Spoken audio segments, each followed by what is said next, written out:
दुश्मन है जो चढ़ गया, अरे चींटियों की तरह वो मसल कर चले, अरे याल हाउदल निकलता था जिस राह से, मौत भी अपना रास्ता बदल कर चले।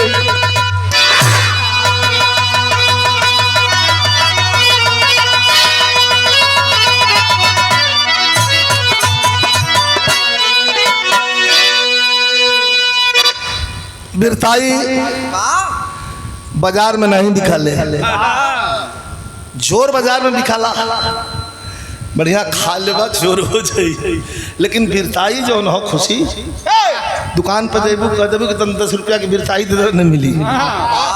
बिरताई खून में होले।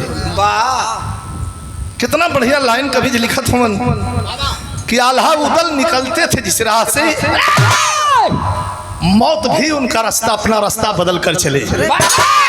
पूरे बुंदेलखंड को जीत लेने के बाद आल्हा उदल निकलते थे जिस राह से, मौत भी अपना रास्ता बदल कर चले। यही से जब बिरहा गुरु लोग के जमाने का रहल, तब बिरहा का कसौटी तर्ज भी वह रख देली। बुल्लू उस्ताद काम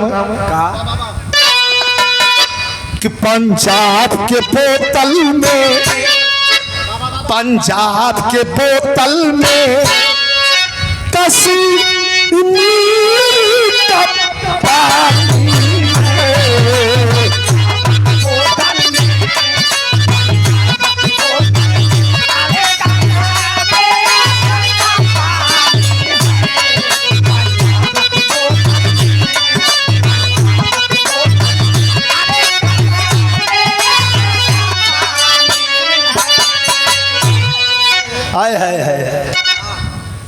एक लाइन में बुल्लू उस्ताद वाली है कि पंजाब के बोतल में कश्मीर का पानी, पंजाब के बोतल में कश्मीर का पानी, पंजाब के बोतल में कश्मीर का पानी है।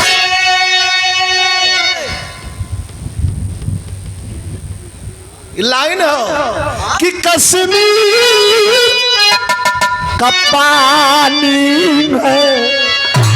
अरे नईकी के कवन चलावा, ये पुरनकी बुल्लू गुरु वाली यहू के गैया ठीक से ना गा पावत होवन कि लखनऊ की नजाकत है, लखनऊ की नजाकत है, अरे बॉम्बे की जवानी,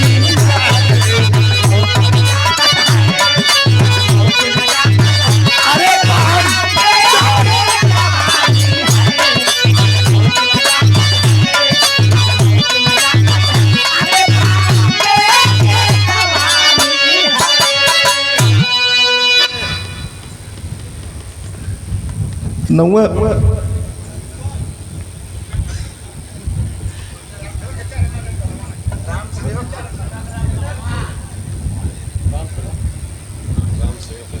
राम सेवक खेतलपुर, राम सेवक ना आदरणीय हमारे बाबूजी भैया है ना, मतलब हटा ना बोलो से लगला कपारी चढ़े। 1000 रुपया पुरस्कार प्रदान कैलन है, आपके चरणों में प्रणाम और 500 रुपया पुरस्कार हमारे छोटा भाई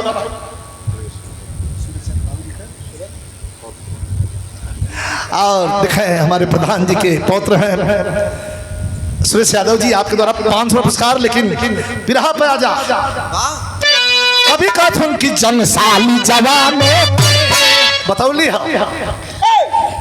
कि बिरताई बजाय बना दिखाले कैसे कि जनसाली जवानों, अरे जनसाली जवानों, अरे तलवार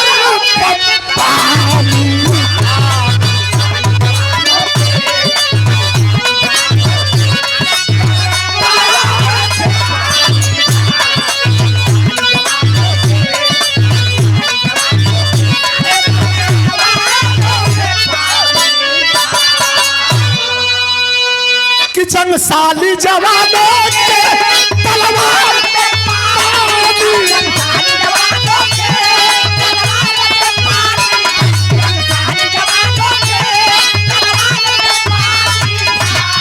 अरे तलवार सो कि धरती भी तूफानी, अरे धरती भी तूफानी, अरे बारिश भी तूफानी।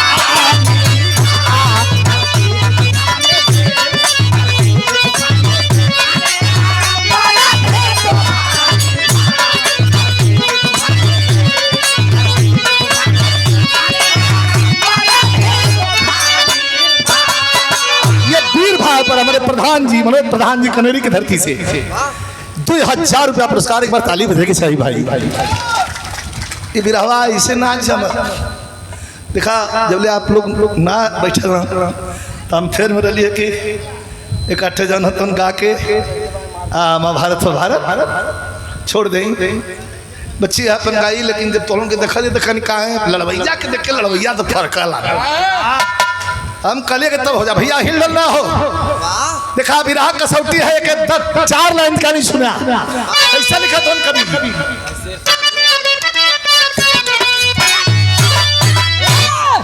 हाय शेर समर में सन के,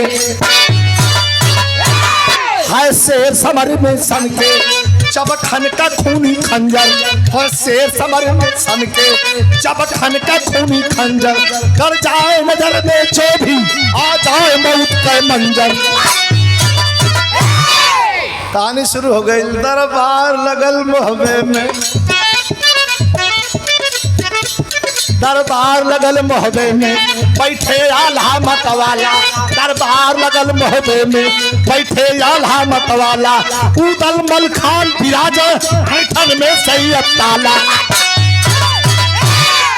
लेकिन बातों की चली परिचर्चा। एक बार ताली बजेगी चाहिए, ताली बजेगी चाहिए। उधर से हमारे व्यापारी भैया के समय, इधर से हमारे भैया धनी श्री लालजी पहलवान नारायणपुर आपका स्ने, आप लोगों का स्ने। इना हो कि इनाम एक आदमी 2 आदमी दिला तो वो अपने हो, ये सबके तरफ से इनाम हो, लिए सबके तरफ से ताली बजेगी चाहिए। एक बार तैयार ये सबके तरफ से हो। जब महफिल का शोभा और महफिल का शान बढ़ा रहा हो तो जे ना देता हमारे बदे ओकर कीमत उतना ही हो। आप लोग सुनत हो भैया जे ना देता तो साइड हट जा, साइड हट जा, उनके लोग कथा वो तरह कब ले रहा मैं दवा। हाँ जे ना देता वही कहो हमारे बदे स्नेह उतना है आप लोगों के। हमारे भाई हों, हमारे छोटा भाई हों और टीटी बाबू के पद पर कार्यरत हों, माता पिता का आशीर्वाद आदरणीय श्री लालजी पहलवान 2000 रुपया पुरस्कार प्रदान कैलन। तनी ताली बजा के लिए सम्मान करिहा। जब लाइन देखा पैंथरा हो, जैसे दाव पहलवानी में लड़े का पैंथरा होला, वही तरह बिरहा में भी पैंथरा होला। बिना पैंथरा का लड़वैया और बिना पैंथरा का गवैया होकर कोनो कीमत ना हो। लड़वैया के भी पैंतरे बात होकर के पड़ी और गवैया के भी पैंतरे बात। भैया चलो ना कौने बात पर। दरबार लगल मोहबे में, दरबार लगल मोहबे में बैठे आल्हा मतवाला, दरबार लगल मोहबे में बैठे आल्हा मतवाला, उदल मल खान विराज हैठन में सैयद ताला। लेकिन बातों की चली परिचर्चा। एक तरफ आल्हा, एक तरफ उदल, एक तरफ मलखान, एक तरफ देवा तिवारी, एक तरफ ताला सैयद, बड़े बड़े भीड़ बैठल होंगे। आतल वही में मोछ टेटे तलवार बगल में रख रख के बड़े शान से, अरे पूरा देशवा जीत दिल्ली तक जीत गए हुए। तौले के बात का चर्चा चल गई, बातों की चली परिचर्चा। आल्हा चिंतित हो बोले, बातों की चली परिचर्चा। आल्हा चिंतित हो बोले, ये बात अटकती दिल में राज हृदय का खोले। इठे बात कहन के चिंता हो गई, कुछ ना का छिड़ गई बस फुलवा पर, फुलवा उदल के मेहरारू मोरंग देश का राजकुमारी। एक बिरहा हमारे गुरु जी कहते जब बिरहा करे कर उदल तो कटेरी के में रहल उदल बने बहुरिया चढ़ल अंग पर पानी, जवानी जिंदाबाद हो गई। मेहरारू बन के गल ललन, प्रेम विवाह के लिए ललन 15 साल बीत गल ललन 14 साल ओए फुलवा पर बहुत सूरत पूरे महफिल में 2000 लोग बैठल हुवन, बड़े बड़े वीर अपन तलवार लेके बैठल हुवन, अब वही बीच में फुलवा पर जौन बात तौन बहुत सुन गई छिड़ गई बहस फुलवा पर बोले हैं सैयद ताला, छिड़ गई बहस फुलवा पर बोले हैं सैयद ताला। ना हंस मिला गोदी में एक भंस चलाने वाला, अल्लाह के कनवा में ये खुचुरा सारे हर युग में रहल। ताला सैयद कहलन कि आ तनी उदल से पूछा, वीर तो बड़ा बरियार होवन, दुनिया जीत देलन। 14 साल हो गए, एक ठे लड़का इनकी न रही तो कैसे चलाई, खानदान के चलाई। रोवा लगला नाला बोले बोला उदल के बहुत बढ़िया पीर, तनी ध्यान दिया भी रहा, बहुत बढ़िया पीर उदल के बोला कहला कहो भैया, भैया रोवत का कहवा तलवार कड़कड़ कड़कड़ खींचे लगलन उदल। कहलन कौन दुश्मन आँख तरल तो सारे का आँख निकाल ले बतावा। कहला नहीं नहीं तकलीफ केहू से ना है, तो ही से हो उदल सन हो गई। कहला हमसे कौन तकलीफ का कहो मतलब तुहार गौना करोले कितना दिन भर। कहला हमार गौना करोले 14-15 साल हो गए। कहला कठाओ का बेटा दे दिल होता खिला ले लो भाई, ये बहुत बढ़िया मेहना है पंचो, ये जिंदगी का आदमी मनुष्य के जीवन का सबसे बड़ा मेहना है। उदल सन हो गई कब काटो कीड़ा लहर न आवे यार, और ताका लगला कहले ताला सैयद के मजा मिल गल। अरे सुना सुना सुना असली बात है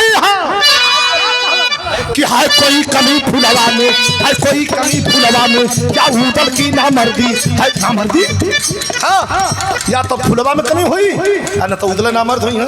और लगला धरतिया दबावे उदल कि खाली भैया न रहता ये सारे का गर्दन काट ले, एकदम ताढ़ा मारा रख के सर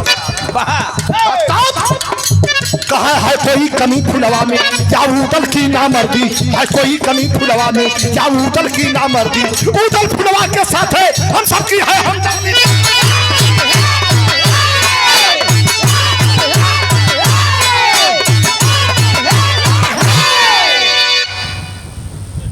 या तो कमी फुलवा में हुई अने तो उदले ना मर्द हुई। मर्द जियत रही भाई गनगन गनगन क्रोध से उदल कांपे लगल, तलवार लेकर दौड़ दिलन। कहला काट ले तोहर गर्दन, आल्हा लेके तलवार खड़ा हो गया। कहला चुप रहा, हमरे रहत कैसे गर्दन काट ले बात का जवाब दो। बड़का भैया के आगे कैसे बोला, रोते का 2500 लोग बैठल हूँ पंचो, और रोते का उदल जौन हो हारल जुआरी मतीन तलवार रख के महल की तरफ चल रहा। तो कभी इशारा करता हूँ सबके लिए भाव कैसे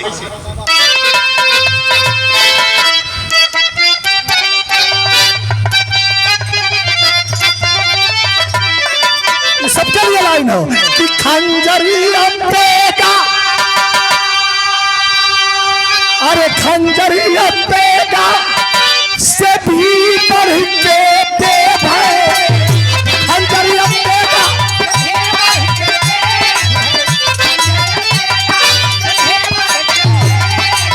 खंजरिया पेगा से भी बढ़ के देव है। बतिया कचो तले करो जवाब के छेद है,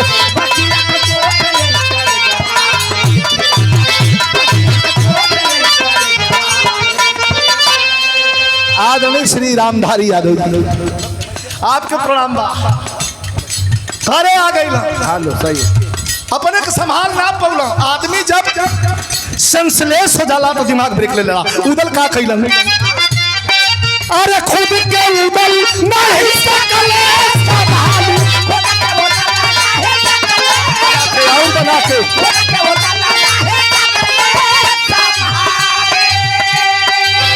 अब देखा दौड़ल गईला घर में। तनी बढ़िया बात है ध्यान दिया, दुल्हन कुल 2-4 साल 5 साल घर में रह जाले तो ये होला कि फलाना का पतो 5 साल से अब बहरे ना निकले 14 साल फुलवा मोहब्बत से बहरे ना निकल रहल। अब महल में गईलन आँख लाल लाल कैले उदल इतना प्रेम रहल दिखाए के बात खुद के उदल नहीं सकल संभाली और फुलवा के मोह में हला निकाली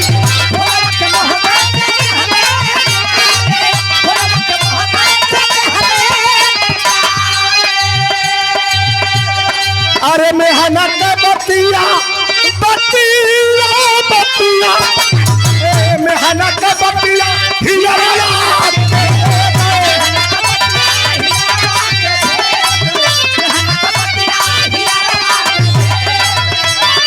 अरे मेहनत बतिया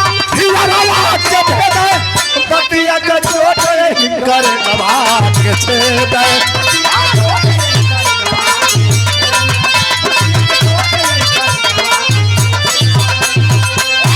पुरस्कार मिलल हो 100 रुपया ये खुशी यादव को भाई हम भैया के बहुत बहुत शुभ आशीर्वाद धन्यवाद भैया के। ये भैया 15 साल का प्रेम कितना बिरहा ऐसा चीज है कि हमें कुछ बात अजीब मिले 15 साल 14 साल का प्रेम एक झटके से तोड़ के उदल फेंक दलन झोटा पकड़ के और फुलवा के निकाल के महल से बाहर फेंक दलन। कलन जब एक बेटा हम ना दे सकलू हमारे भैया के आंख से आंसू गिर गए तो तोके यहाँ रह का अधिकार नहीं। अरे बताओ दिखाए हमारे अध्यापक हुमन मास्टर साहब हुमन और हमारे भतीजा भी हुमन अखिलेश बाबू ये हमारे गांव गाजीपुर टमाट मोतिया और यहाँ भी आपके जौन बात हो मकान हो आवास हो बाबू के हमारे शुभ आशीर्वाद धन्यवाद सभी इनकी नमस्कार प्रणाम। रामधारी यादव मधुबन यादव जी वहाँ की धरती से 200 रुपया पुरस्कार देके मान बढ़ोलन बहुत बहुत प्रणाम। फुलवा के निकाल के बहरे कदलन बिरहा का मेन पॉइंट हो खाली 7 मिनट 8 मिनट हमें टाइम दिया एकदम धार बन जाई गुरु बैठा जरूर हाथ में फुलवा 7-8 मिनट में एकदम धार बन जाई। फुलवा बेचारी बहरे निकल के एक बार उदल को तकलस कहे का गलती हो गई कहे हमारे भाई के 14 साल हो गए कठौआ का बेटा दे दिले हो तू निकल जा तो हर निकाला करत है अब यहाँ दिखाई मत दिया है हमारे उस्ताद वाली लाइन लग गई मास्टर।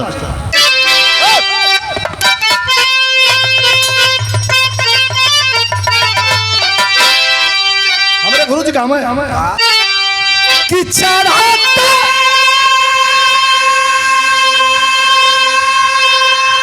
अरे चढ़ाता फागुना जी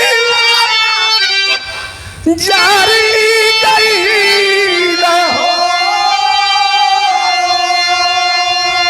कि मोरा साजू सनैया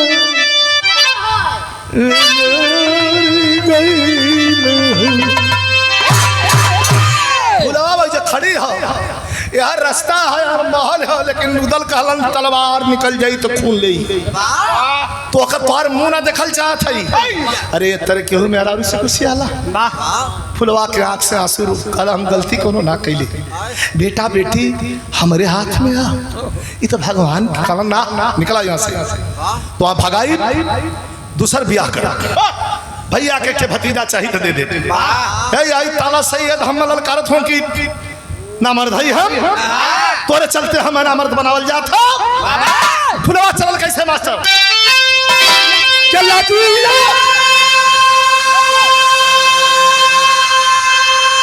अरे लदीला नहीं हो कि भटकत फूलावा बेचारी माई हारा गई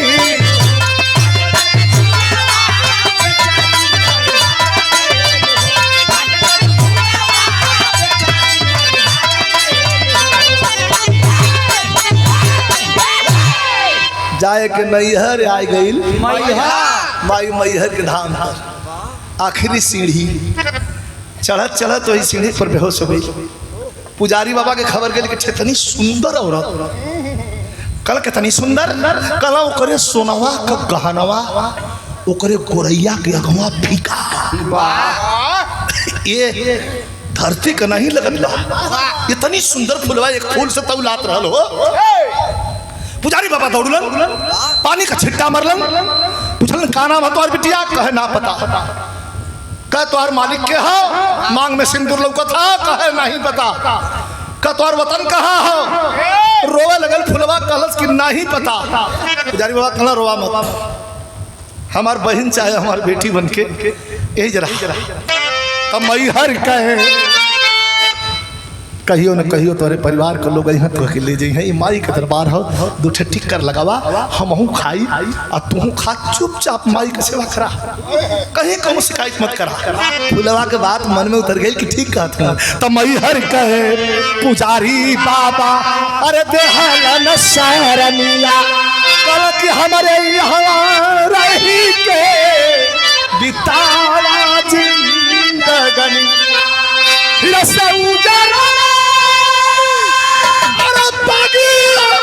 सवार गई हो कि भटकत फूलावा बेचारी।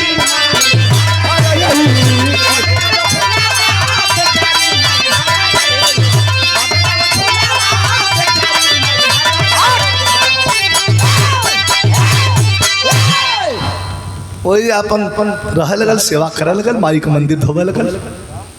लेकिन हेतना भैया बैठल हो बिरहा मोड़ लेलस आ कुल हमारे स्वर्गीय रामदेव गुरु के ऐठन पे पूरी लाइन लिखोले ही बिरहा।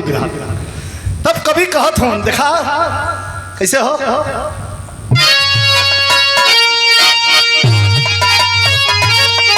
सच्चाई हो कि अरे जवन बनल विधान, जवन बनल विधान, जवन बादल विधान, अरे उलट फेर नहीं थे, अरे उलट फेर नहीं थे, के ऊपर वाला के घर में अंधेर नहीं थे।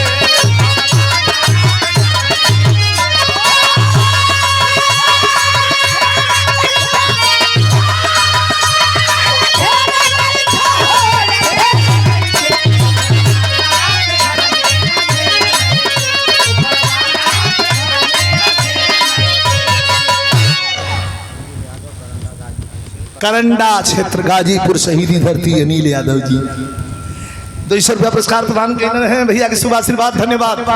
अब दिखाई है लाइन तनी सा ऐसा ना बताई ना तो आधा छोड़ जाइए। आप लोग कहें कि नाम पता चलल और तन का एक सृष्टि के संचार के लिए धर्म होला जिनका नाम हम मासिक धर्म 20 दिन बीतल रहल तो उदल भगौले रहलन, 20 दिन और बीतल धाम पर तक कभी लिखत निकल कि जवने माह फूलवा, अरे जवने माह फूलवा के उतल तू कैले। यह तो बिरहा का मेन पॉइंट हो कि वही महारानी के गर्भ रही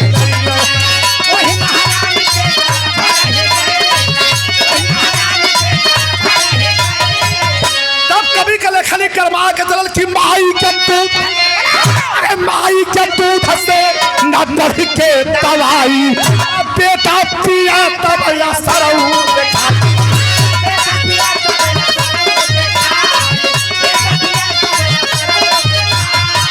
अरे तीनों बोलते बतन को अबेर नहीं थे, ऊपर वाला के घर में अधेर नहीं थे।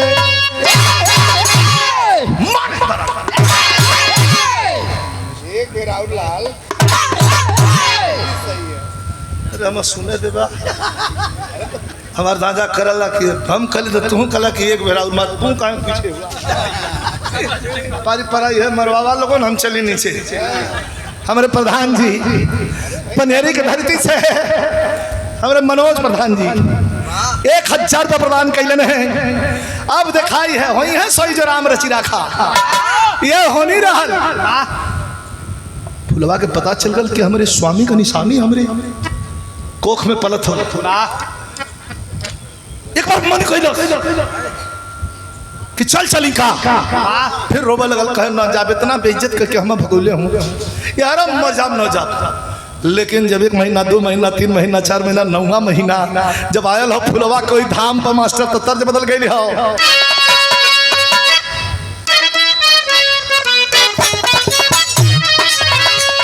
नहीं का को लइका गावत हवन, लागा मिजाज अभी सही नहीं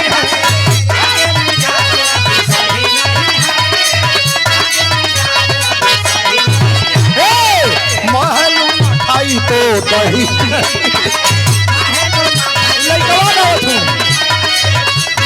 छोड़ा मधवा बीरस के विधाय में लगला माठा दही करे, रुकता नहीं लोगन।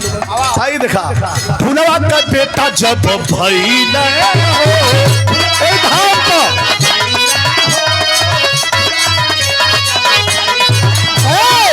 नाम जीत बाबा भई अमर जी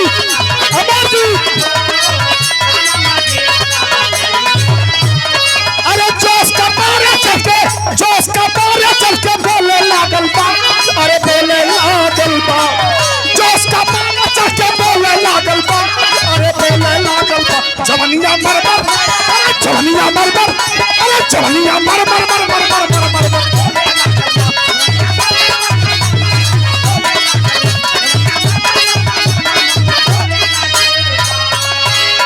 मंदिर का प्रसाद, माई का चरणामृत, घी का हलवा और 4 गैया लेके जंगल में घूमे लगल।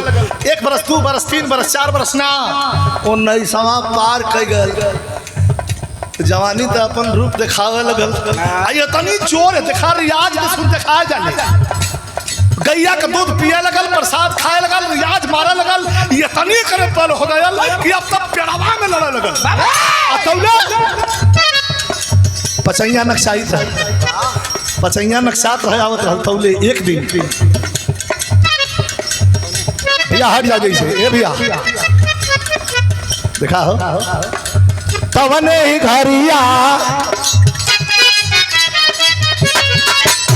पहलवान भैया 2 मिनट मौका चाहो, लाइन छूट जाई। तवने ही घरिया मैहर के नगरिया, तवने ही घरिया मैहर के नगरिया,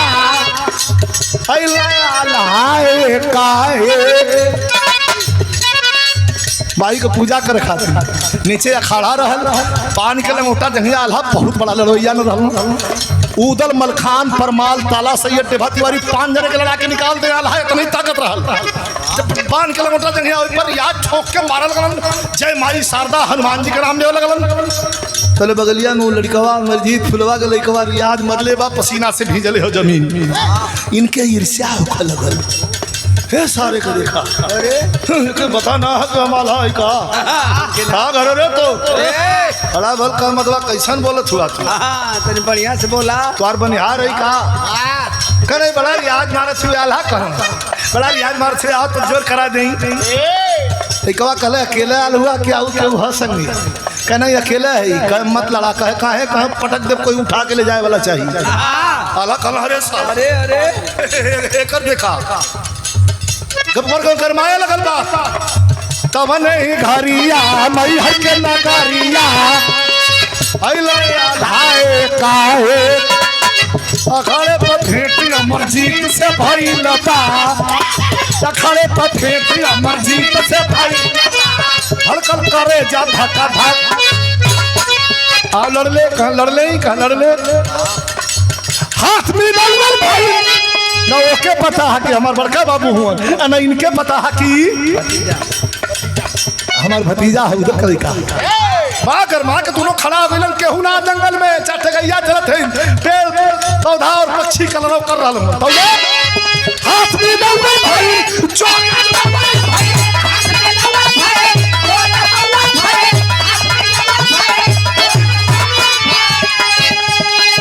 हाथ में डाल भाई चोरियत बंगल भाई देखा देखा में पूरा ताकत लगल भाई।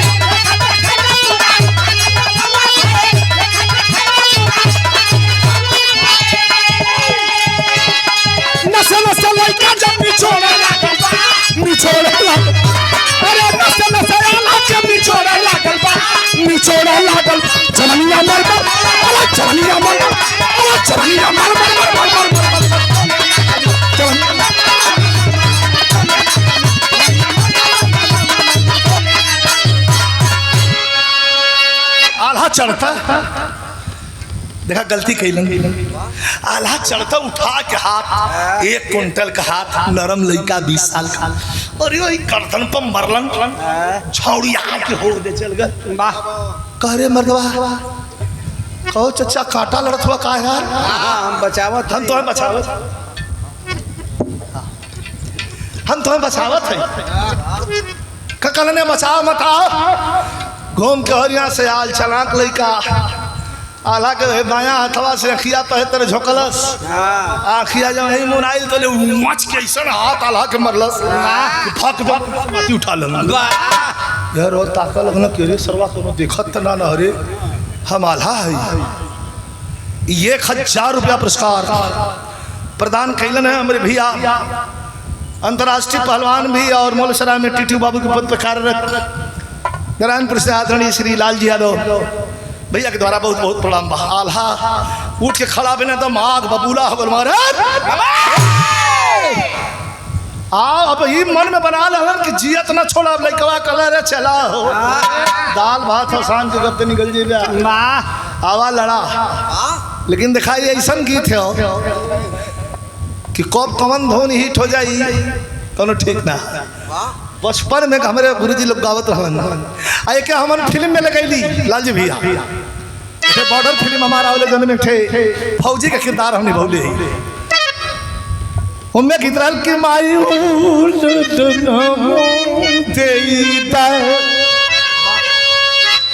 बैनी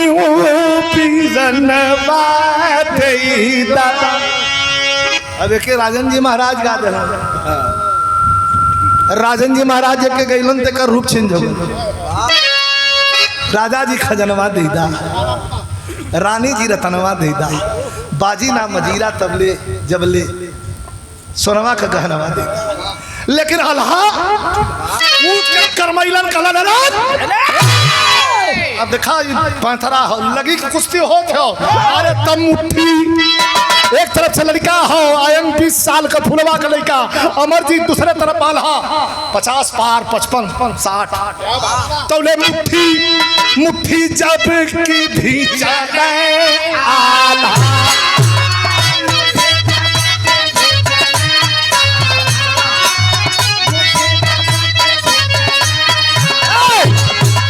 अपने मोरिया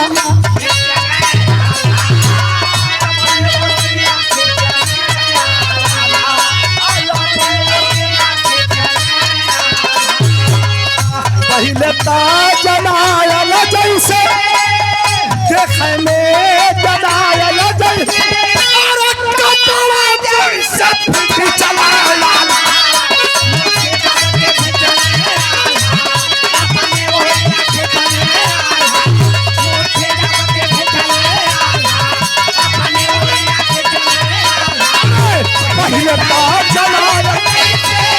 पहले चला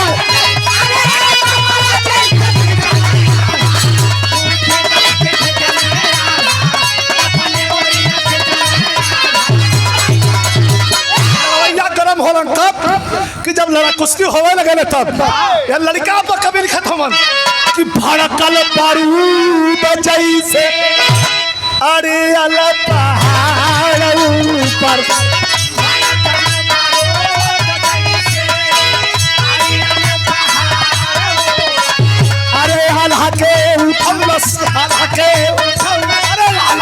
उठौलस लड़का अरे भैया पछाड़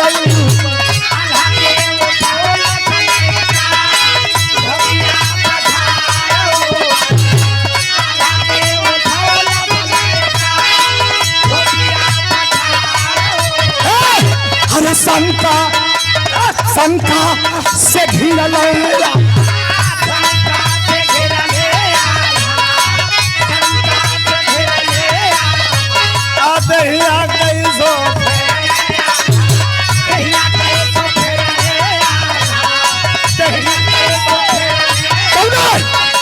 मरल समूला ताली मरल समूला ताली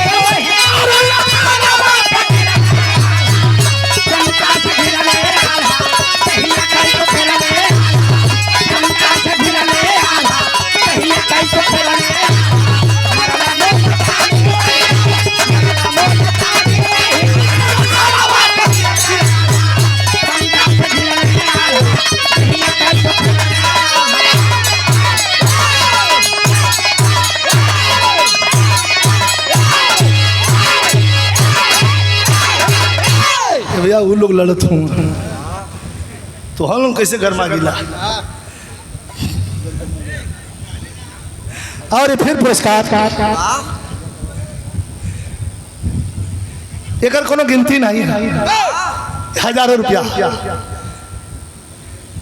इधर से बतौलन बाबूजी के जौनपुर में भी तो के बलौले रहली, आप लोगों का स्नेह प्यार हो।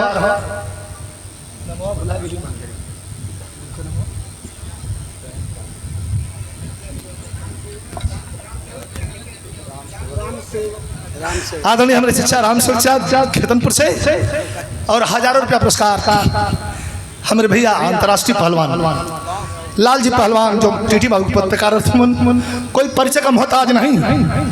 नारायणपुर की धरती से हमारे मनोज प्रधान जी का भी ये 500 रुपया पुरस्कार मिले हो। आपके प्रणाम हो। अमित कुमार कपड़ा अमित कुमार सेठ अमित ज्वेलर्स की ओर से जिनका दुकान प्रधान जी स्वर्गीय प्रधान जी के कटरा में हो, एक बार ताली बजा के सम्मान कर जाए। और ये 2100 रुपया पुरस्कार दहलन है अमित ज्वेलर्स की ओर से। बढ़िया कैला बढ़िया कैला लोगन तन इनाम आगल तन अमौ बोले बताओ में रेस्ट मिल गल जिला। अच्छा खींचला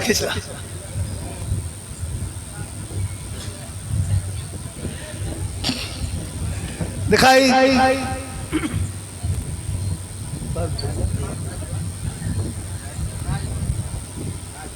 ये पुरस्कार ना उनके नाम के जाना था।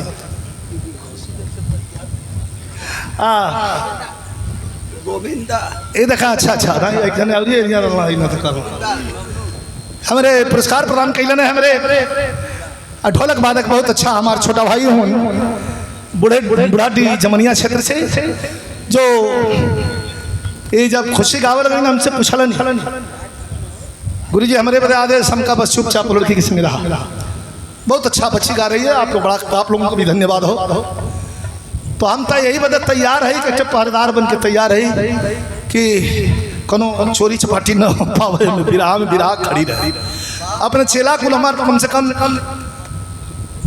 5000 हुई हैं चेला 5000 कुल इनके यह बताई कि नहीं मैं कुछ हुआ अपन हिल के डोल के बोल के हमका जैसे चला वैसे चला ले चला सो बिराह जियत रहे के शंका से घिरल आल्हा दहिया कैसो फेरल आल्हा मरलस मुल्तानी।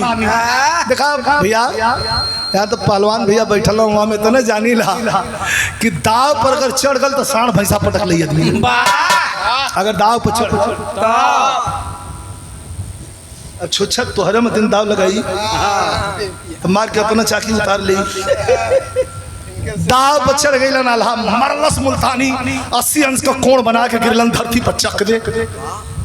उठ के 2 बेर खोखला बैठ के आल्हा कहत हूँ वो लड़कवा से बेटा सुन कह टाइम ना चाटे गैया है कहीं जंगल में हेरा जइहन कोनो जानवर फानवर पकड़ लिहन हम जाएगा तो हर लड़े का मन करी तो तैयार रही बेने फिर आई।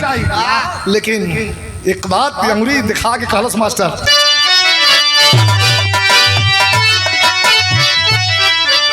अरे ललकारी जब माई कह तू धावा अल्लाह कथम करे ये हम पटक गलस लेकिन करे पर खुनसात काहे ना खून का असर कहा ललकारी जब माई कह तू धावा अरे लड़के शेर समर में पटक के सीना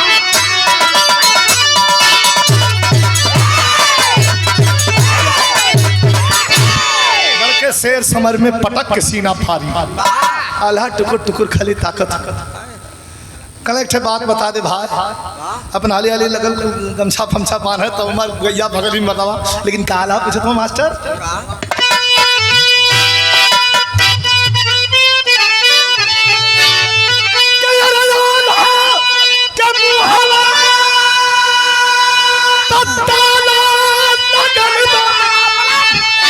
और प्यारी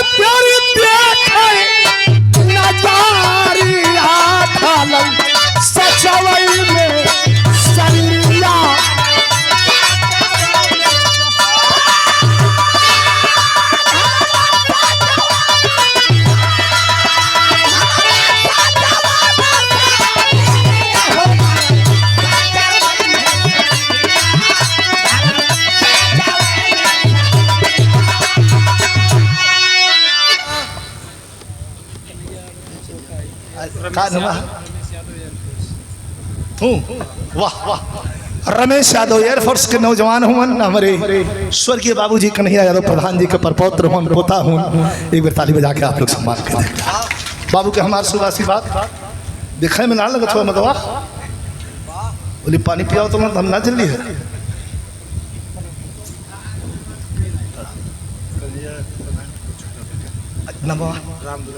राम दुलार यादव बाबूजी के छोटे सुपुत्र,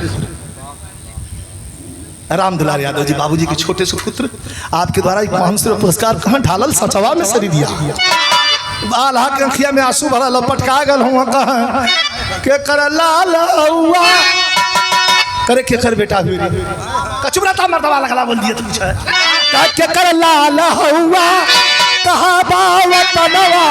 एक बतिया आल्हा कलम दिल छुआ वाली कवन मतारी तो हर कैली पलना।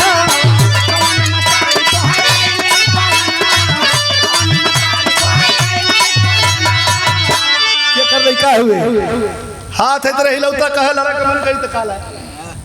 और ये लाइन पर प्रदान कर गए 1000 रुपया। फिर हमारे भैया अंतर्राष्ट्रीय पहलवान लालजी पहलवान नारायणपुर जो टीटी बाबू के पत्रकार रथ हमारे भाई उन छोटा भैया द्वारा 1000 रुपया ये लाइन पर प्रदान कैलन है कि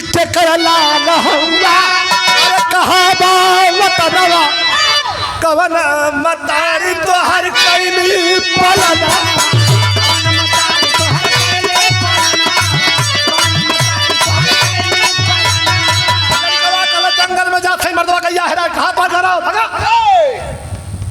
कोई जो खड़ा हमें कहना माई हर माई से के माई दर्शन करे ना आई माई इसरवा पटक के मंडौर खराब कर दलत कवन मुँह लेके तोहरे के ना आई माई आ गए ना महोबा ना कैलन दर्शन मुँह भकुआयल बा।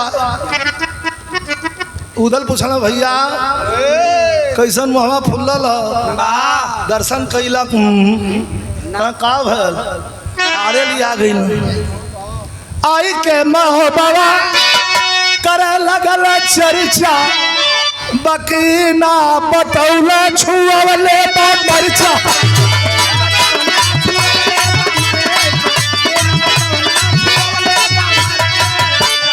अरे उदल सबिलवा कपतिया बतावा आसुआ से भरली नजारिया ढालल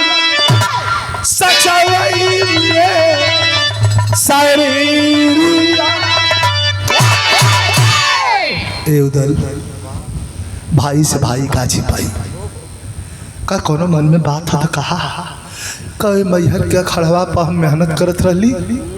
एक लड़का रहा 19-20 साल का पिछवा से जब भी हम घिंचत रहे मर्दे वो करते हिंजा लगा कि हमार उदल आ गई कहे मेन पॉइंट पे आवा कब काइंड पर का आई 2 बेर पटक दिला सब 2 बेर उदल भड़क गए है बगब उदल मोहबे की धरती काटी है। वीर पुरुष का मर्दबा पागल हुआ का एक वीर पुरुष का कोई वीर वीरता का अगर गुणगान करे समझ लो उसमें है दम है बारूदों से आसमान भरे। भड़क गए हैं बगब उदल मोहबे की धरती काटी है। अरे एक पैदा वीर हुए बारूद यहाँ की माटी है। कैलाहा पटका कैलाहा मर्दवा महोबे के इज्जत उठा दिला अल्लाह करन सुना जले उठवा पहाड़ ना चढ़ला तोरिया मतलब हमहू बलबलात रहली ऐसन पटकलस के उठ ना पौली हम जाए तो भुला जा कल भुला जाई तो अपने भाई के पटकैले के बदला ले कहना कहाँ ले बा ना मिली कहाँ तो मैहर के धाम पर कुश्ती होगी वहाँ तो मिली ना मैहर के धाम पर कुश्ती होगी ना लगा वक्त ऐलान हुआ पर उधर से कुश्ती होगी मैहर में फरमान हुआ।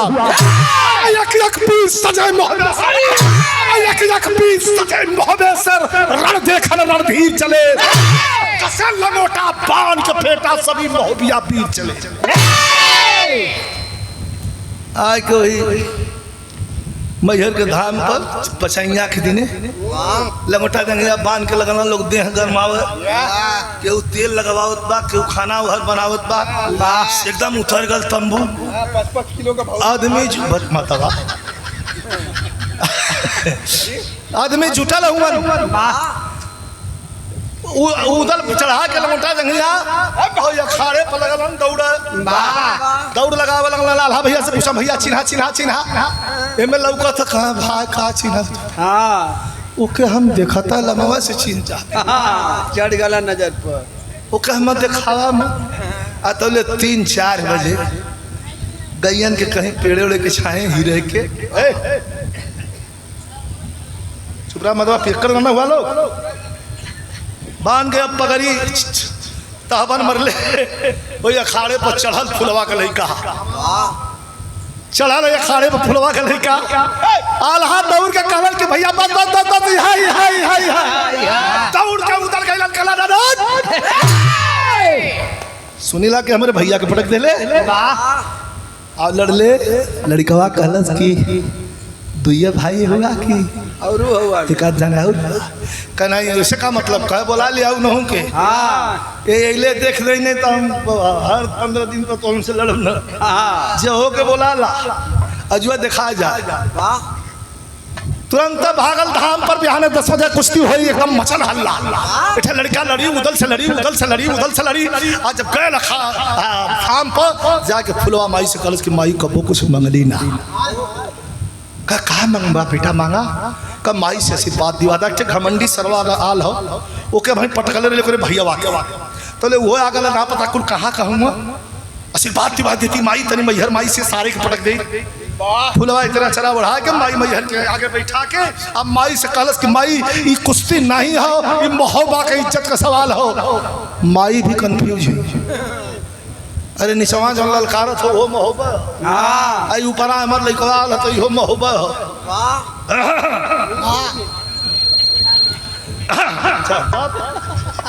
हवा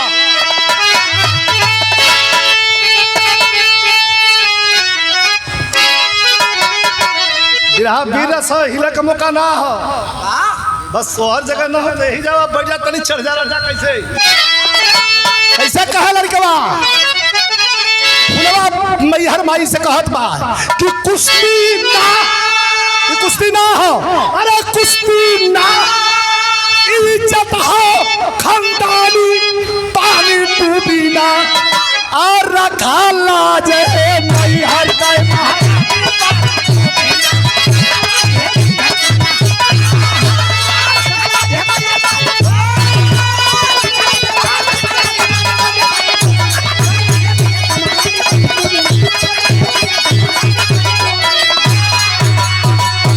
आशीर्वाद आ गए नीचे तो खून से खून कया खाड़े खून से खून कया खाड़े पर भाई नया जब फिरंत हो अमीना के पंजाले मरजी चरखी पर घुमल तुरंत हो वही उदल हाथ में लौलन तले पट दे चरखी घूम गल रोम घूम गल भाग के हो दे खड़ा भेना उदल आला कहना उदल के कनवा में कि कहना कि हमार पेट दुखा था कुछ दिया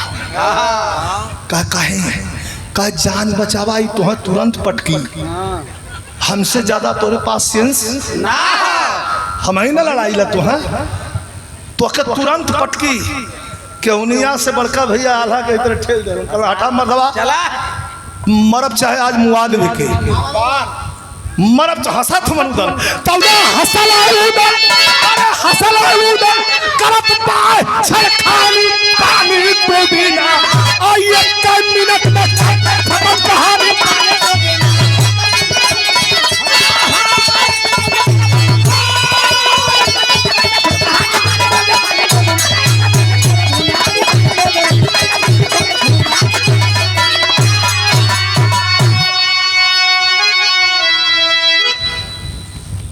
हमरे सुनील भैया की तरफ से 5 पुरस्कार मिलल हो बाबूजी का प्रपौत्र हुआ और जो भोजन से वंचित हो तो भोजन भी ख्याल करके करना जरूरी है तो लोगों को तो होगा ना चला एक बार डबल याद बहुत बहुत पड़ा असल उदल करत बाद छड़खानी पानी डूबी ना जब दोनों भीड़ गई आल्हा बैठ के हनुमान चालीसा तनिया कुश्ती का आनंद 2 लाइन ले नहीं और पर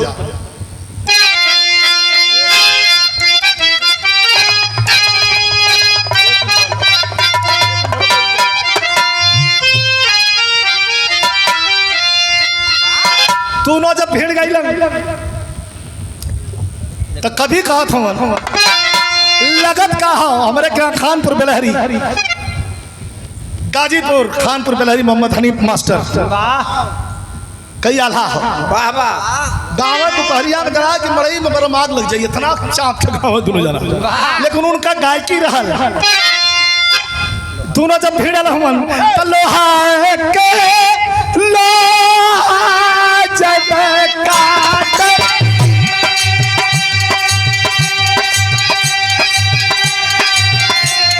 अरे चीख निकले तब आवाज अरे अम्मा देव रखी जाए बढ़ाऊ दला अरे ये बड़ा जीत समझ है पुनर्राज कुछ भी हो क्या अरे ताव सताव पत्ता चलता था ए भैया और जीत के नालंदा अरे ललता तू घंटा और ललता तू अरे चक्कर माथे नहीं है चक्कर माथे नहीं है अरे तब ऊपर का पेड़ा तब ऊपर का पेड़ा तू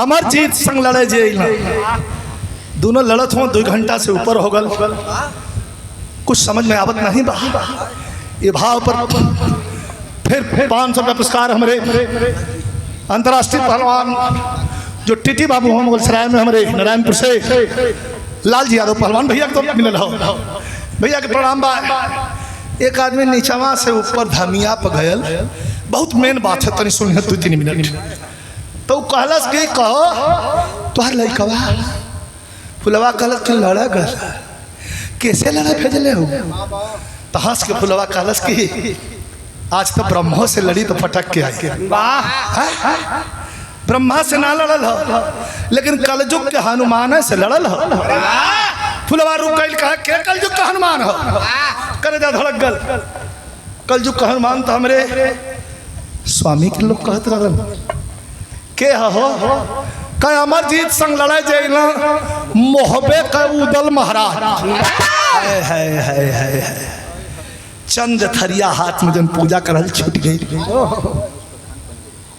पनियरी से फिर कई पुरस्कार हमारे प्रधान जी श्री मनोज प्रधान जी पनियरी से ये वीर भाव पर 500 प्रदान कैले हैं बहुत बहुत आपको प्रणाम फुलवा रोवे लगा दौड़ के जाके और मैहर माई के चरण में गिर गई वीर रस के विरहा में 2 लाइन करुण रस रोवे लगा फुलवा जाके मैहर माई के चरण में गिर के और रो के कहलस कि माई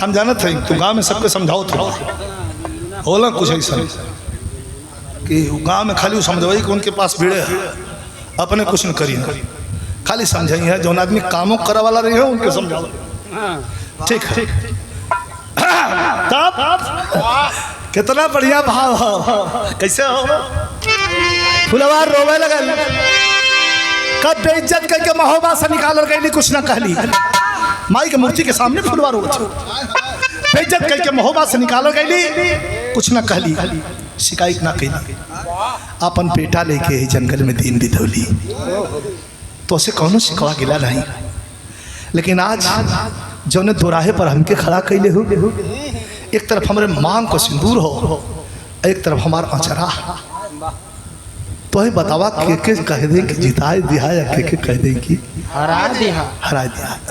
पुजारी बाबा कहलन पगला मत, माई के यह मंजूर, भागा जल्दी छोड़ा दा। 3 घंटा से ऊपर हो गल लड़ा, अगर जल्दी न छोड़बू तो मर जाए लड़के दोनों। फुलवा जैसे धान का रोपनी करत का हमन का माई बहन बिटिया कछान पान के धान का रोपनी करेली, वही तरह अपने धोती साड़ी कछान मरल से और 2 सीढ़ी पहले का सीढ़ी जो चलल तो चलल 25-30 साल पहले, वो सीढ़ी बड़ी ऊंची रहल माई मैहर का, 2 सीढ़ी धड़ाम धड़ाम कूदे लगल है, कह के चेतवत कूदत बा।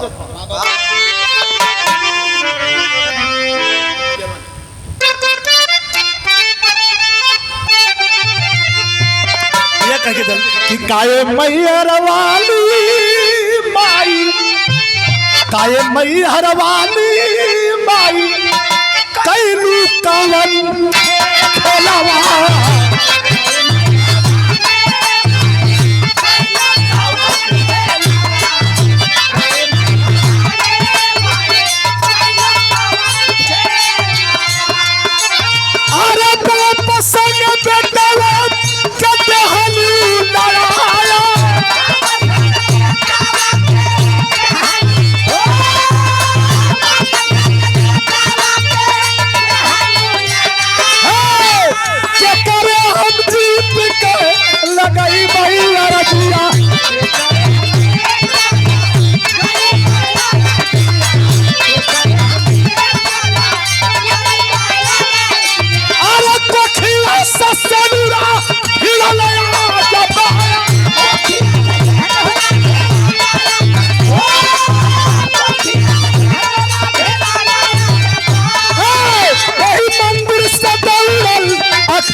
जौने बात का डर रहल भैया हुआ हो गल। आल्हा बार बार मने कर कि न कर जो न कर जो न करता न हुआ। हर पहलवान लोग का कुछ न कुछ दाव होला सदल, जौने पाला के पटकले रही पदे दहना इहो उठा ले मुल्तानी आदमी जौन ताली बजावा ला सबका ताली इतने पर रुक गई। अरे कहा का नहीं कहा ये मतलब पटक दे का तले धाम में पटक के आज जम ही पटका था तले फूलवा ये खाड़े की बेदी पे चढ़ गई। जोर से जब चिल्लाई खबरदार रुक जो कहा दा पर लदल आदमी रुक जा। कच दे पटक के छाती पे बैठ के ठोकलस कि और कोई है तो बोलावा तले फूलवा नजदीक आ गई। तू ही थप्पड़ हुई अमरजीत के गाल पर छौड़ी आ गल कहे माई ऐसा लगल तू कुश्ती दिखाई गई का सारे को पटकले एक भयो को पटकले रही का छोड़ दे कहा नहीं छोड़ा मत कहा। इस सरवा परक गल हुआ हर महीनों में हफ्तों में लड़ाई बता जाता हूँ एक आदमी मिलन के मुआवजे दे डेरा जी आई है नी खटे घमंडी आई के सारे के मुआवजा फुलवा फिर एक छापड़ मल का छोड़ कहे ना छोड़ पकड़ के कलाई आ फुलवा के आंख से जब आंसू गिरे सीन पर गौर करिए उदल नीचे हो, छाती पर लइका है अमरजीत और मतारी खड़ी है, कलाई धर के खींचे लगल और रोए लगल। का कलश मास्टर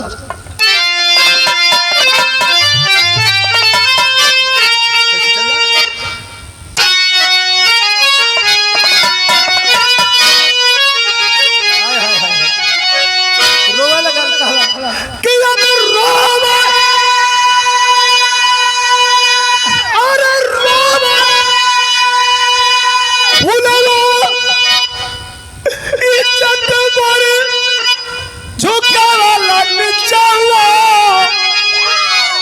आँख से आंसू गिरत हो, करुणा लाभ कर लगा का हमारी इज्जत नीचे झुका दिला, हमार गर्दन झुका दिला बेटा। का माई पटकले है तो कैसे नीचे झुका दिली रे, हमें के पटकले आई थे ताए आंसू गिराओ थे माई। अच्छा तिया पर से सरवा उतरत ना, वही पर छपले हो उदल कलम किया। हाँ ढील करा तनी, ढील कराई दबले हुआ तोड़ देवा का फुलवा कहलस ना उतरी जना था तो का कहलस इसे कि अब रोवा उड़ाओ इज्जत मारे झुका वाला निचलवा के अपने अरे अपने यही बाबूजी के छाती पर चल मारा बचावा।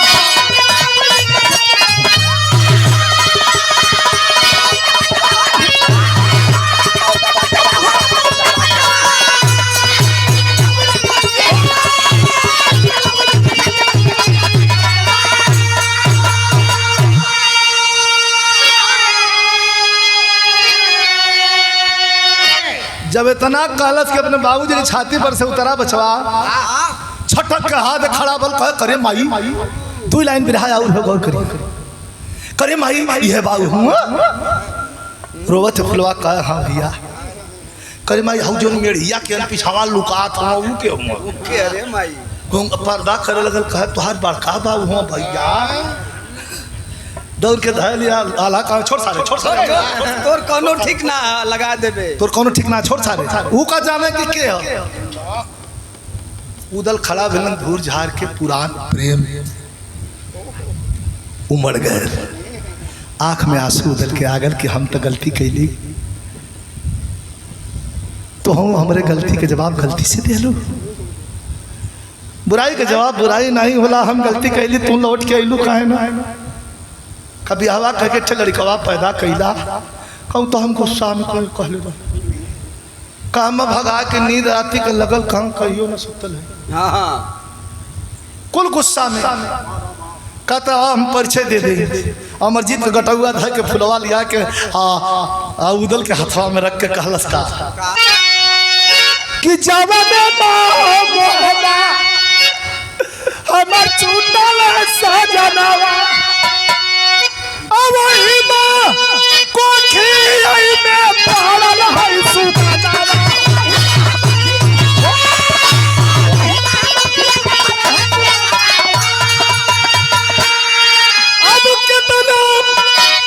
अब कितना संकट झेलनी हम इनके पीछावा अपने बाबूजी के छाती पर से उतर बचाओ। क्षमा करिया लोग तोरा लोग का बेटा रहल तोरम के बेइज्जत के दलस उदल का छाती फूले लगल। कल सुना दुनिया में बड़ा लड़ाई लड़ली कुल लड़ाई जितली कोनो ना हरली, जितना कुल लड़ाई जितले के खुशी नहीं भइल आज उसे ज्यादा खुशी लड़ैया हार गई कहो कहू कैसे तू सबके लिए लाइन हो पंचो ये आखिरी लाइन भी रहा कहो सबके लिए है कैसे तू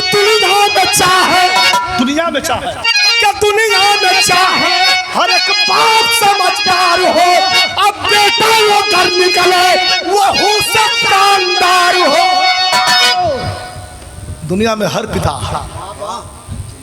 शानदार पिता समझदार पिता यह चाहला कि ओकर बेटा ओसे भी शानदार निकले। हाई कि अब पहिनूर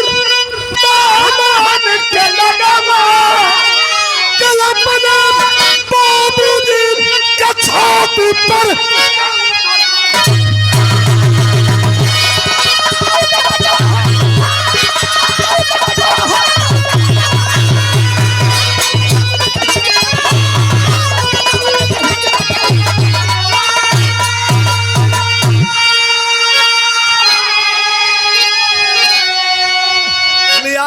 हर हर महादेव का नारा शारदा माई के जय करत पहुंचला मंदिर पर। वही जो हवन भयल माथा टेकलन अब पान के जौन बात गमछे में पियरी फुरवा के पहिरा के फिर से वही माई मैहर के यहाँ उठा के माई मैहर के चरण का सिंदूर फुलवा के मांग में दोबारा भर के और अपने पिटवा के साथे महोबा की तैयारी कर शेष भाग दूसरे में महोबा इले के बाद का भल दूसरे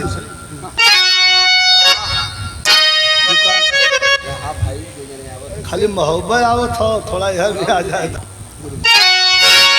गुरु प्यारी गुरु गणेश गुरु रामलाल के मीरा रामदेव चल का कभी का चोर कभी ना ललकारी जब माई का दुधावा विजयी यार लाल सदगुरु चरण बलिहारी।